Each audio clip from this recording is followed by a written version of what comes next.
Let's make sweet and sour pork using sweet chili sauce. Sobrang dali. Simple, simple. Luto na, ha, ha. Luto na, ha, ha.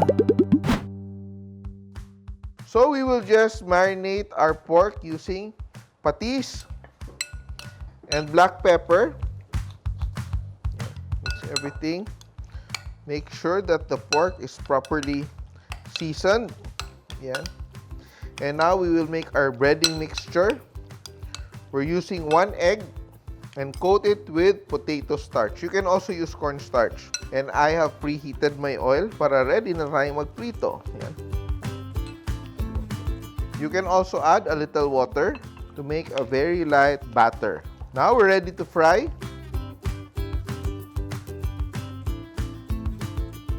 In the meantime, I will prepare my vegetables. So we will dice our red and green bell peppers.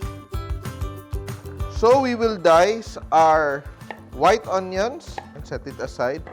And it's very interesting kasi itong recipe na to, meron siyang garnish of a lot of julienne vegetables. Here we have our carrots, julienne carrots, cucumbers, leeks, and Thai chilies. We will just season it with a little bit of salt and a little bit of the pineapple juice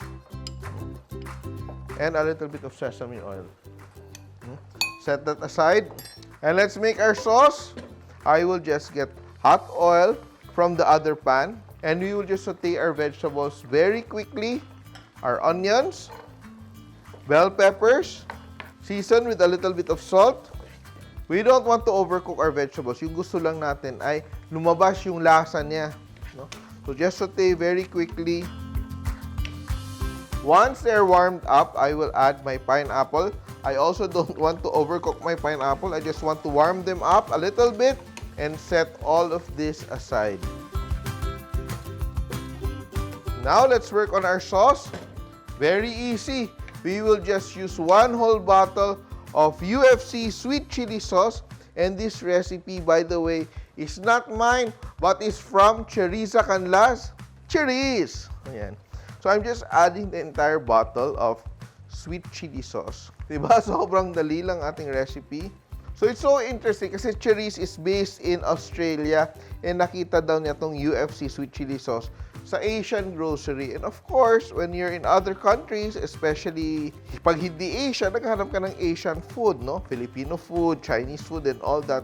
And ito yung nagawa niyang recipe. So, I will just add my pineapple juice and I will season it with patis. Yan. Season with patis. That's around 1 tablespoon. Look at that. Our pork is almost done. Put it aside. Before putting everything together, we will refry our pork para maging super crispy siya.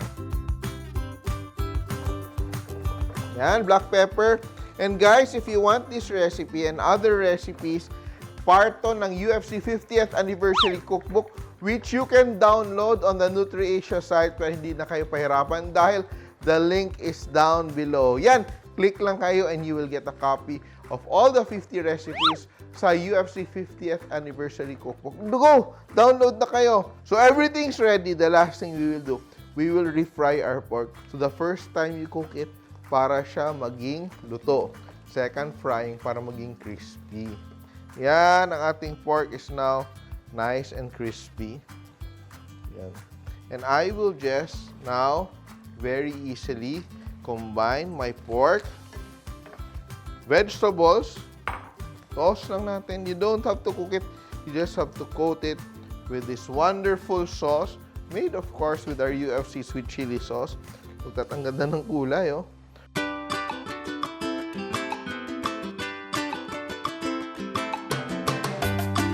So, ano pa bang gagawin natin? Yung matitikman natin. Pwede bang hindi? And look at that, diba? Parang Chinese restaurant level sa yung luto natin today. Perfect. Diba? So ano na, Chinese food na yung ulam natin mamaya. Kaya lutuin nyo na to at mag-enjoy sa ating sweet and sour pork. Simple!